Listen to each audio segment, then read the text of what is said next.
हरिः ओम् नमस्ते गणपतये तमेवं प्रत्यक्षं तत्त्वमसि त्वमेव केवलं कर्तासि त्वमेव केवलं धर्तासि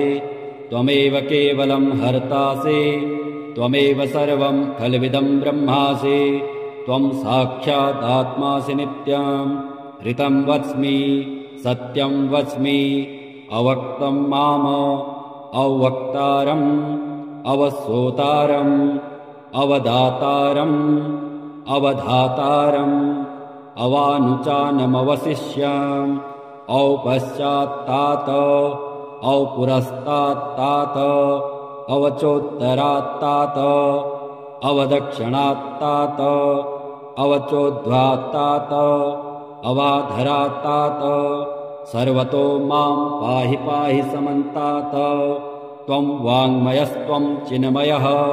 त्वमानन्दमयस्त्वं ब्रह्ममयः त्वं सच्चिदानन्दाद्वितीयोऽसि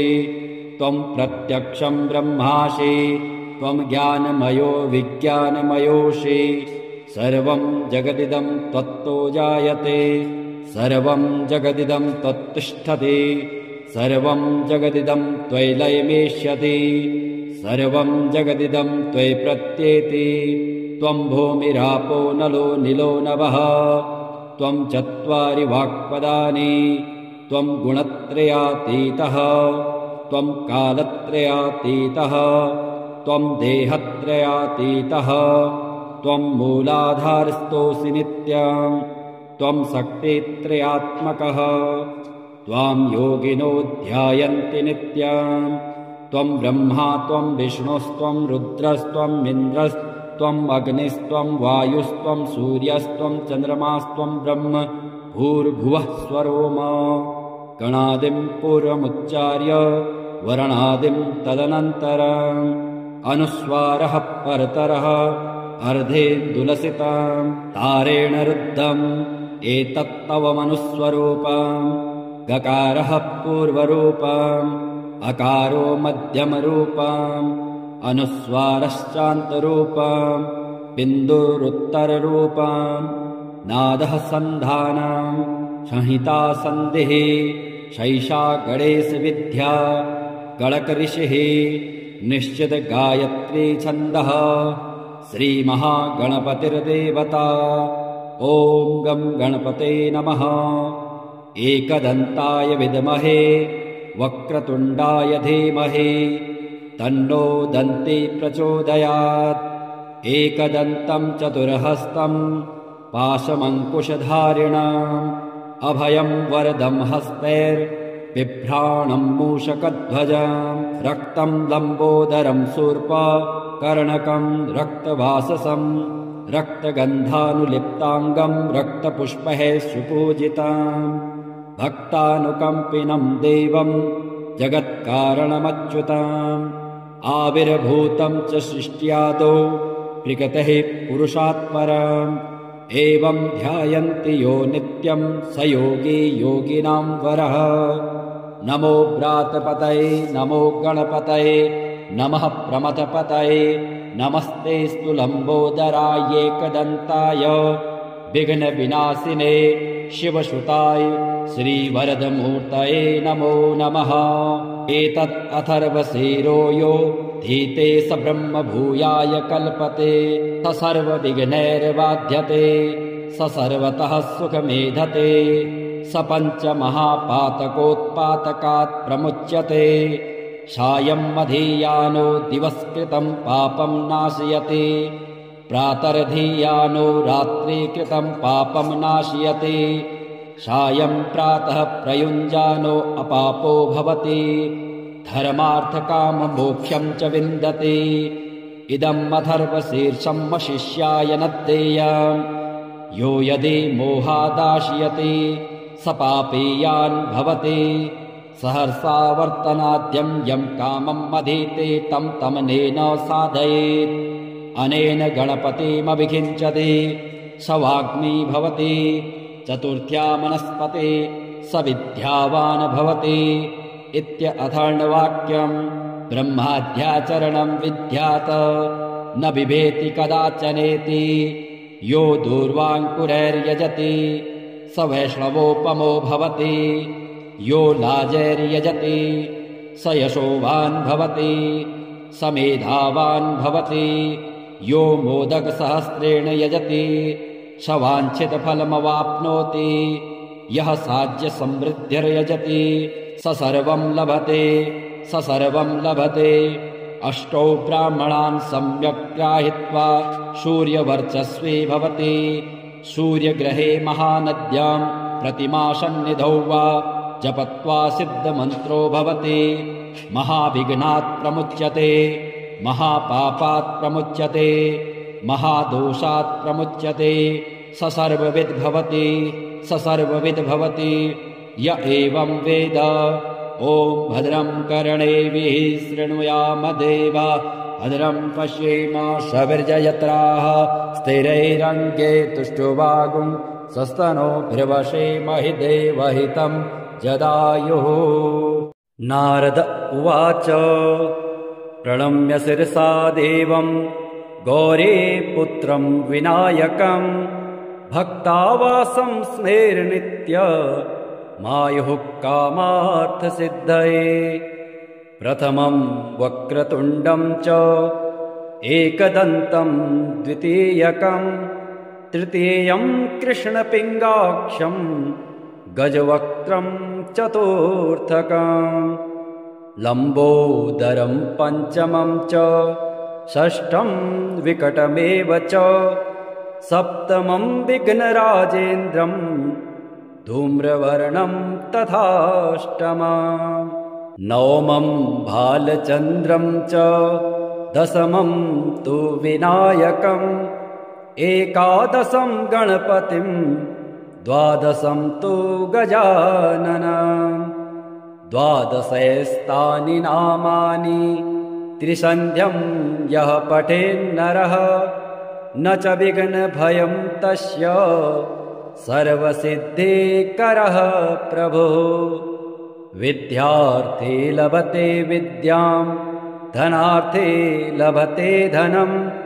पुत्रार्थे लभते पुत्रान्,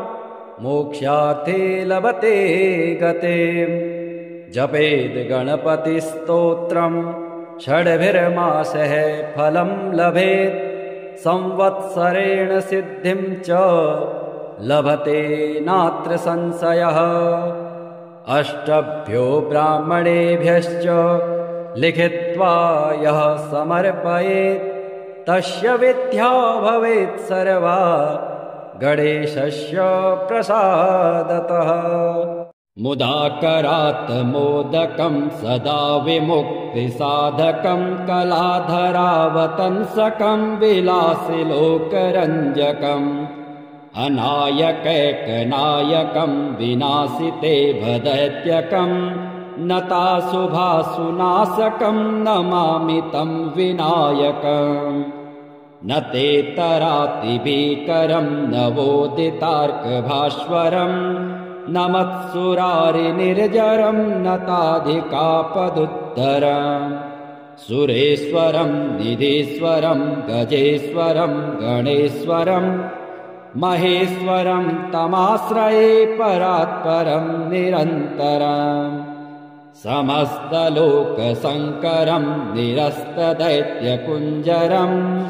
दरेतरोदरं वरं वरेव वक्रमक्षरम्। कृपाकरं क्षमाकरं मुदाकरं यशस्करं नमस्करं नमस्कृतां नमस्करोमि भास्वरम्। अकिञ्चनार्तिमार्जनं चिरन्तनोक्तिभाजनं पुरारिपूर्वनन्दनं सुरारिगर्वचर्वण। प्रपञ्चनाशभीषणं धनञ्जयादिभूषणं कपोलदानवारणं भजे पुराणवारणम्। नितान्तकान्तदन्तकान्तिमन्तकात्मकात्मजं मचिन्त्यरूपमन्तहीनमन्तराय चिन्तनम्। हृदन्तरे निरन्तरं वसन्तमेव योगिनां तमेकदन्तमेव तं विचिन्तयामि सन्ततम् महागणेश पञ्चरत्नमादरेण योऽन्वहम् प्रगायते प्रभातके हृदि स्मरन् गणेश्वरम् अरोगतामदोषतां सुसाहितिं सुपुत्रताम् समाहितायुरष्टभूतिमभ्युपैति सुचिरात्। हरिः ओम् नमस्ते गणपतये तमेवं प्रत्यक्षं तत्त्वमसि त्वमेव केवलं कर्तासि त्वमेव केवलं धर्तासि त्वमेव केवलं हर्तासि त्वमेव सर्वं खल्विदं ब्रह्मासि त्वं साक्षात् आत्मासि नित्यम् ऋतं वच्मि सत्यं वच्मि अवक्तं माम अवक्तारम् अवसोतारम् अवदातारम् अवधातारम् अवानुचानमवशिष्याम् औपश्चात्तात औपुरस्तात्तात अवचोत्तरात्तात अवदक्षिणात्तात अवचोद्ध्वात्तात अवाधरात्तात सर्वतो मां पाहि पाहि समन्तात त्वं वाङ्मयस्त्वं चिन्मयः त्वमानन्दमयस्त्वं ब्रह्ममयः त्वं सच्चिदानन्दाद्वितीयोऽसि त्वं प्रत्यक्षं ब्रह्मासि त्वं ज्ञानमयो विज्ञानमयोऽसि सर्वं जगदिदं त्वत्तो जायते सर्वं जगदिदं त्वत्तिष्ठति सर्वं जगदिदं त्वयि लयमेष्यति सर्वं जगदिदं त्वयि प्रत्येति त्वं भूमिरापो नलो निलो नभः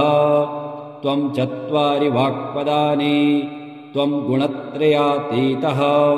त्वं कालत्रयातीतः त्वं देहत्रयातीतः त्वं मूलाधारस्थोऽसि नित्यं त्वं शक्तित्रयात्मकः त्वां योगिनो ध्यायन्ति नित्यं त्वं ब्रह्मा त्वं विष्णुस्त्वं रुद्रस्त्वं इन्द्रस्त्वं अग्निस्त्वं वायुस्त्वं सूर्यस्त्वं चन्द्रमास्त्वं ब्रह्म भूर्भुवः स्वरोम गणादिं पूर्वमुच्चार्य वर्णादिं तदनन्तरम् अनुस्वारः परतरः अर्धेन्दुलसितं तारेण रुद्धम् एतत्तवमनुस्वरूपम् गकारः पूर्वरूपम् अकारो मध्यमरूपम् अनुस्वारश्चान्तरूपम् बिन्दुरुत्तररूपम् नादः सन्धानम् संहिता सन्धिः शैषा गणेशविद्या गणकऋषिः निश्चित गायत्री छन्दः श्रीमहागणपतिर्देवता ॐ गं गणपते नमः एकदन्ताय विद्महे वक्रतुण्डाय धीमहि तन्नो दन्ती प्रचोदयात् एकदन्तं चतुर्हस्तं पाशमङ्कुशधारिणम् अभयं वरदं हस्तैर्बिभ्राणं मूषकध्वजम् रक्तं लम्बोदरं शूर्पकर्णकं रक्तवाससं रक्तगन्धानुलिप्ताङ्गं रक्तपुष्पैः सुपूजितम् भक्तानुकम्पिनं देवं जगत्कारणमच्युतम् आविर्भूतं च सृष्ट्यादौ प्रकृतेः पुरुषात् परम् एवं ध्यायन्ति यो नित्यं स योगी योगिनां वरः नमो व्रातपतये नमो गणपतये नमः प्रमथपतये नमस्ते स्तुलम्बोदराय एकदन्ताय विघ्नविनाशिने शिवसुताय श्रीवरदमूर्तये नमो नमः एतत् अथर्वशीरो यो धीते स ब्रह्मभूयाय कल्पते स सर्वविघ्नैर्बाध्यते स सर्वतः सुखमेधते स पञ्चमहापातकोत्पातकात् प्रमुच्यते सायं मधीयानो दिवस्कृतं पापं नाशयति प्रातर्धीयानो रात्रिकृतं पापं नाशयति सायं प्रातः प्रयुञ्जानो अपापो भवति धर्मार्थकाममोक्षं च विन्दति इदम् अथर्वशीर्षम् वशिष्याय नद्देय यो यदि मोहादाशयति स पापीयान् भवति सहर्षावर्तनाद्यम् यम् कामम् मधीते तम् तमनेन साधयेत् अनेन गणपतिमभिषिञ्चति स वाग्मी भवति चतुर्थ्या मनस्पते स विद्यावान् भवति इत्यथर्ववाक्यम् ब्रह्माद्याचरणम् विद्यात् न बिभेति कदाचनेति यो दूर्वाङ्कुरैर्यजति स वैष्णवोपमो भवति यो लाजैर्यजति स यशोवान् भवति स मेधावान् भवति यो मोदकसहस्रेण यजति स वाञ्छितफलमवाप्नोति यः साज्यसमृद्धिर्यजति स सर्वं लभते स सर्वं लभते अष्टौ ब्राह्मणान् सम्यक् ग्राहित्वा सूर्यवर्चस्वी भवति सूर्यग्रहे महानद्यां प्रतिमासन्निधौ वा जपत्वा सिद्धमन्त्रो भवति महाविघ्नात् प्रमुच्यते महापापात् प्रमुच्यते महादोषात् प्रमुच्यते स सर्वविद् भवति स सर्वविद् भवति य एवं वेद ॐ भद्रं कर्णेभिः शृणुयाम देवा भद्रं पश्येम सविर्जयत्राः स्थिरैरङ्गे तुष्टुवागुं सस्तनोभिर्वशेमहि देवहितं जदायुः। नारद उवाच प्रणम्य शिरसा देवं गौरीपुत्रं विनायकं भक्तावासं स्मेरनित्य मायुः कामार्थसिद्धये प्रथमं वक्रतुण्डं च एकदन्तं द्वितीयकं तृतीयं कृष्णपिङ्गाक्षं गजवक्त्रं चतुर्थकं लम्बोदरं पञ्चमं च षष्ठं विकटमेव च सप्तमं विघ्नराजेन्द्रं धूम्रवर्णं तथाष्टमं नवमं भालचन्द्रं च दशमं तु विनायकम् एकादशं गणपतिं द्वादशं तु गजाननं द्वादशैस्तानि नामानि त्रिसन्ध्यं यः पठेन्नरः न च विघ्नभयं तस्य सर्वसिद्धिकरः प्रभुः विद्यार्थे लभते विद्यां धनार्थे लभते धनं पुत्रार्थे लभते पुत्रान् मोक्षार्थे लभते गतिं जपेद् गणपतिस्तोत्रं षड्भिर्मासः फलं लभेत् संवत्सरेण सिद्धिं च लभते नात्र संशयः अष्टभ्यो ब्राह्मणेभ्यश्च लिखित्वा यः समर्पयेत् तस्य विद्या भवेत् सर्वा गणेशस्य प्रसादतः मुदाकरात् मोदकं सदा विमुक्तिसाधकं कलाधरावतंसकं विलासिलोकरञ्जकम् अनायकैकनायकं विनाशिते भदैत्यकं नताशुभासुनाशकं नमामि तं विनायकम् न तेतरातिभीकरं नवोदितार्कभास्वरं न मत्सुरारिनिर्जरं नताधिकापदुत्तरम् सुरेश्वरं निधीश्वरं गजेश्वरं गणेश्वरं महेश्वरं तमाश्रये परात्परं निरन्तरम् समस्तलोकशङ्करं निरस्तदैत्यकुञ्जरं दरेतरोदरं वरं वरेव वक्रमक्षरम् कृपाकरं क्षमाकरं मुदाकरं यशस्करं नमस्करं नमस्कृतां नमस्करोमि भास्वरम् अकिञ्चनार्तिमार्जनं चिरन्तनोक्तिभाजनं पुरारिपूर्वनन्दनं सुरारिगर्वचर्वण प्रपञ्चनाशभीषणम् धनञ्जयादिभूषणम् कपोलदानवारणम् भजे पुराणवारण नितान्तकान्तदन्तकान्तिमन्तकात्मकात्मजम् मचिन्त्य रूपमन्तहीनमन्तराय चिन्तन हृदन्तरे निरन्तरम् वसन्तमेव योगिनाम्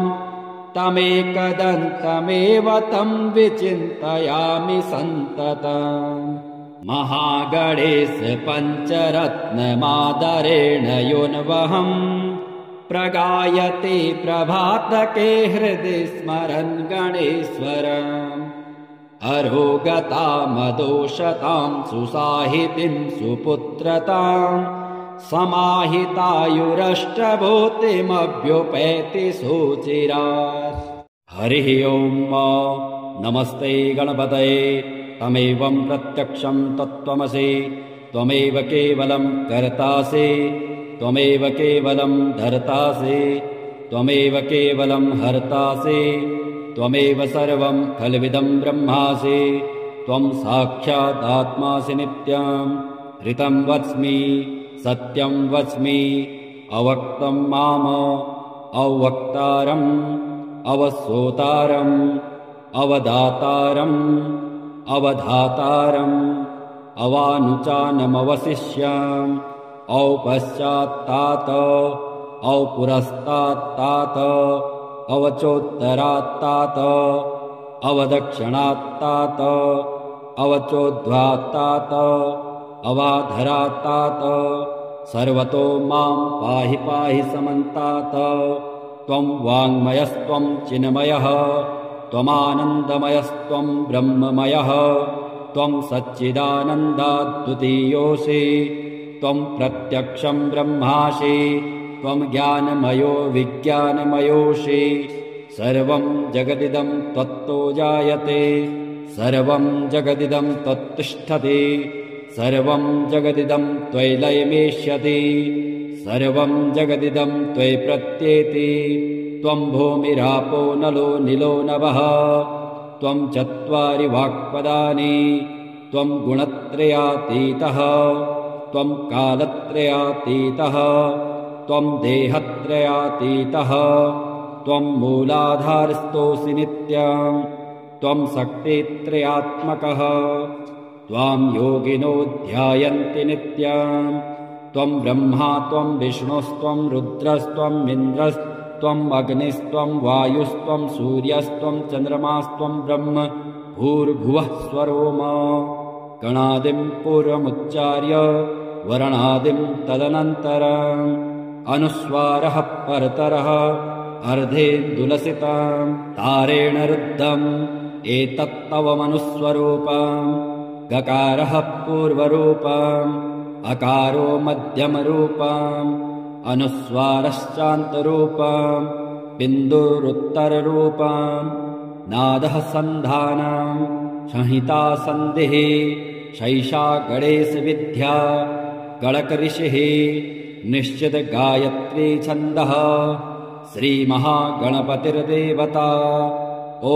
गं गणपते नमः एकदन्ताय विद्महे वक्रतुण्डाय धीमहि तन्नो दन्ती प्रचोदयात् एकदन्तं चतुर्हस्तं पाशमङ्कुशधारिणम् अभयं वरदं हस्तैर्बिभ्राणं मूषकध्वजम् रक्तं लम्बोदरं शूर्पकर्णकं रक्तवाससं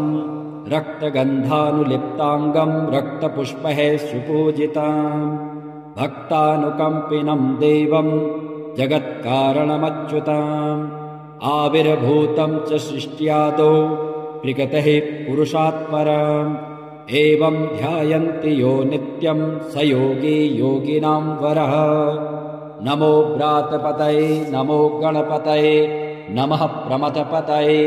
नमस्तेऽस्तु लम्बोदराय एकदन्ताय विघ्नविनाशिने शिवसुताय श्रीवरदमूर्तये नमो नमः एतत् अथर्वशीरो यो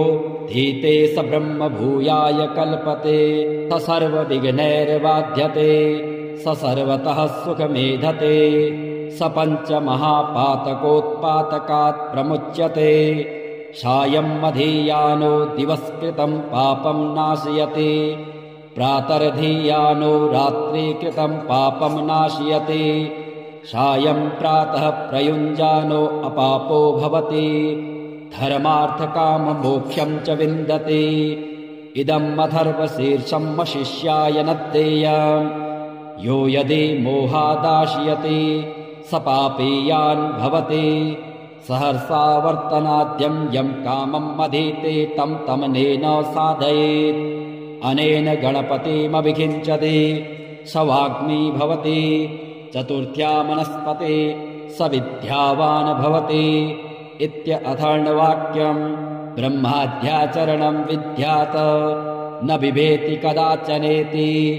यो दूर्वाङ्कुरैर्यजति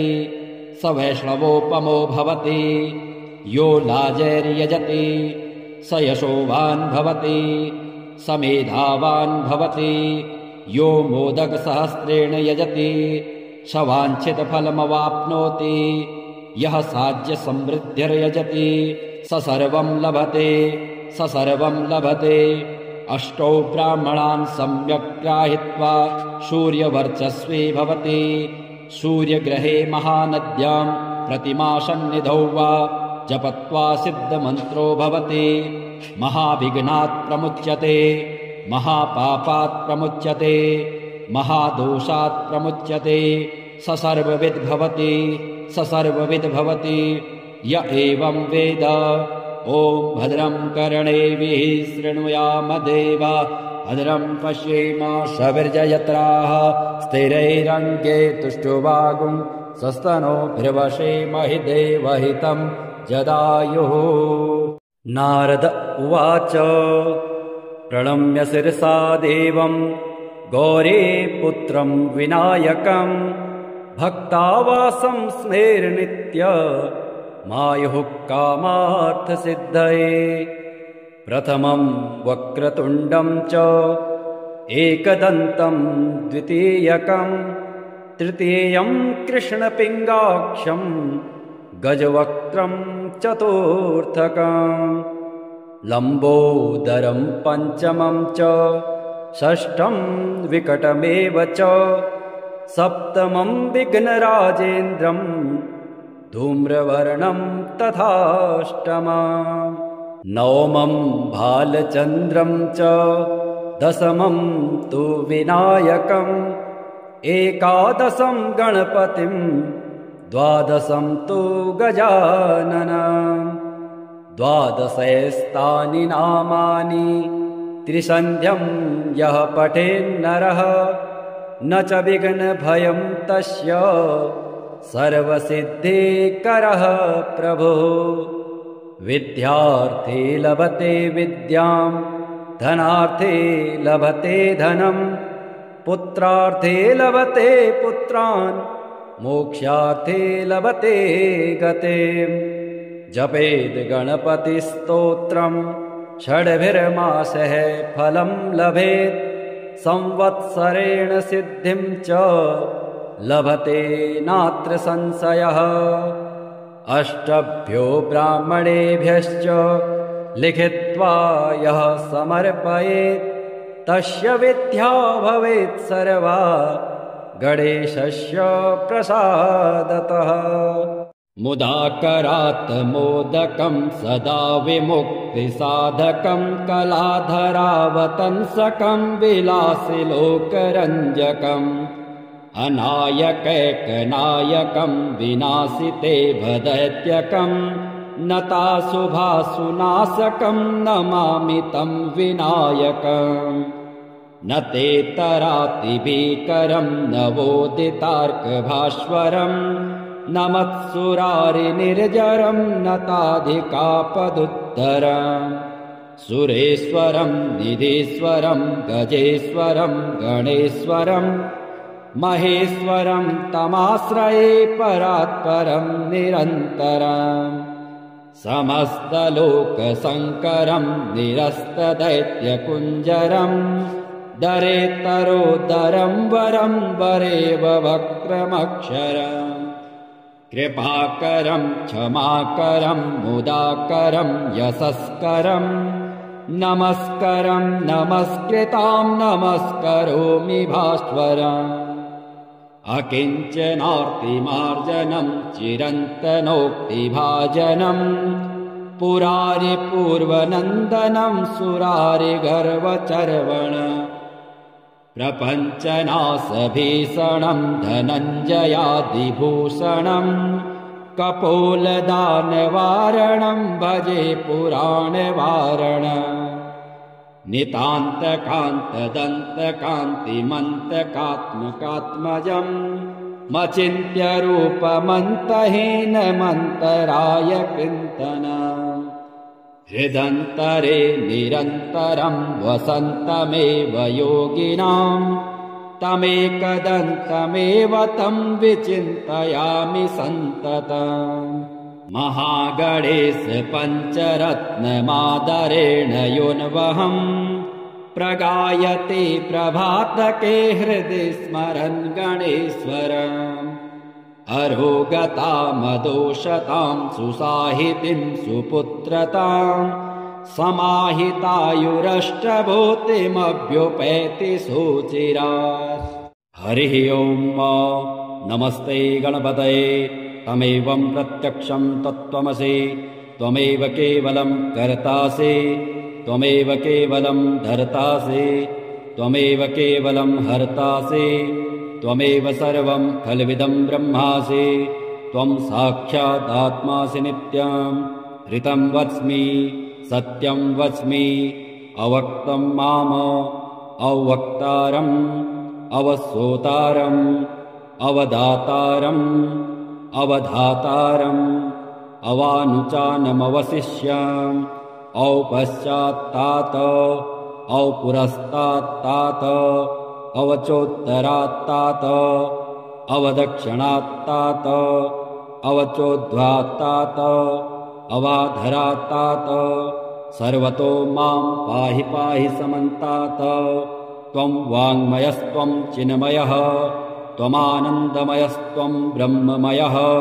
त्वं सच्चिदानन्दाद्वितीयोऽसि त्वं प्रत्यक्षं ब्रह्मासि त्वं ज्ञानमयो विज्ञानमयोऽसि सर्वं जगदिदं त्वत्तो जायते सर्वं जगदिदं त्वत्तिष्ठति सर्वं जगदिदं त्वयि लयमेष्यति सर्वं जगदिदं त्वयि प्रत्येति त्वं भूमिरापो नलो निलो नभः त्वं चत्वारि वाक्पदानि त्वं गुणत्रयातीतः त्वं कालत्रयातीतः त्वं देहत्रयातीतः त्वं मूलाधारस्थोऽसि नित्यं त्वं शक्तित्रयात्मकः त्वां योगिनो ध्यायन्ति नित्यं त्वं ब्रह्मा त्वं विष्णुस्त्वं रुद्रस्त्वम् इन्द्रस्त्वम् अग्निस्त्वं वायुस्त्वं सूर्यस्त्वं चन्द्रमास्त्वं ब्रह्म भूर्भुवः स्वरोम गणादिं पूर्वमुच्चार्य वर्णादिं तदनन्तरम् अनुस्वारः परतरः अर्धेन्दुलसितं तारेण रुद्धम् एतत्तव मनुस्वरूपम् गकारः पूर्वरूपम् अकारो मध्यमरूपम् अनुस्वारश्चान्तरूपम् बिन्दुरुत्तररूपम् नादः सन्धानम् संहिता सन्धिः शैषा गणेशविद्या गणकऋषिः निश्चित गायत्री छन्दः श्रीमहागणपतिर्देवता ॐ गं गणपते नमः। एकदन्ताय विद्महे वक्रतुण्डाय धीमहि तन्नो दन्ती प्रचोदयात्। एकदन्तं चतुर्हस्तं पाशमङ्कुशधारिणम् अभयं वरदं हस्तैर्बिभ्राणं मूषकध्वजम् रक्तं लम्बोदरं शूर्पकर्णकं रक्तवाससं रक्तगन्धानुलिप्ताङ्गं रक्तपुष्पैः सुपूजितम् भक्तानुकम्पिनं देवं जगत्कारणमच्युताम् आविर्भूतं च सृष्ट्यादौ प्रकृतेः पुरुषात् परम् एवं ध्यायन्ति यो नित्यं स योगी योगिनां वरः नमो व्रातपतये नमो गणपतये नमः प्रमथपतये नमस्तेऽस्तु लम्बोदराय एकदन्ताय विघ्नविनाशिने शिवसुताय श्रीवरदमूर्तये नमो नमः एतत् अथर्वशीरो यो धीते स ब्रह्म भूयाय कल्पते स सर्वविघ्नैर्बाध्यते स सर्वतः सुखमेधते स पञ्चमहापातकोत्पातकात् प्रमुच्यते सायं मधीयानो दिवस्कृतं पापं नाशयति प्रातर्धीयानो रात्रिकृतं पापं नाशयति सायं प्रातः प्रयुञ्जानो अपापो भवति धर्मार्थकाममोक्षं च विन्दति इदम् अथर्वशीर्षं शिष्याय न देयम् यो यदि मोहादाशयति स पापीयान् भवति सहर्षा वर्तनाद्यं यं कामम् अधीते तं तमनेन साधयेत् अनेन गणपतिमभिषिञ्चति स वाग्मी भवति चतुर्थ्या मनस्पते स विद्यावान् भवति इत्यथर्ववाक्यम् ब्रह्माद्याचरणं विद्यात् न बिभेति कदाचनेति यो दूर्वाङ्कुरैर्यजति स वैष्णवोपमो भवति यो लाजैर्यजति स यशोवान् भवति स मेधावान् भवति यो मोदकसहस्रेण यजति स वाञ्छितफलमवाप्नोति यः साज्यसमृद्धिर्यजति स सर्वं लभते स सर्वं लभते अष्टौ ब्राह्मणान् सम्यक् ग्राहीत्वा सूर्यवर्चस्वी भवति सूर्यग्रहे महानद्यां प्रतिमासन्निधौ वा जपत्वा सिद्धमन्त्रो भवति महाविघ्नात् प्रमुच्यते महापापात् प्रमुच्यते महादोषात् प्रमुच्यते स सर्वविद् भवति स सर्वविद् भवति य एवं वेद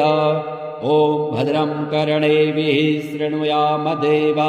भद्रं पश्येम सविर्जयत्राः स्थिरैरङ्गे तुष्टुवागुं सस्तनोभिर्वशेमहि देवहितं जदायुः नारद उवाच प्रणम्य शिरसा देवं गौरीपुत्रं विनायकं भक्तावासं स्मेरनित्य मायुः कामार्थसिद्धये प्रथमं वक्रतुण्डं च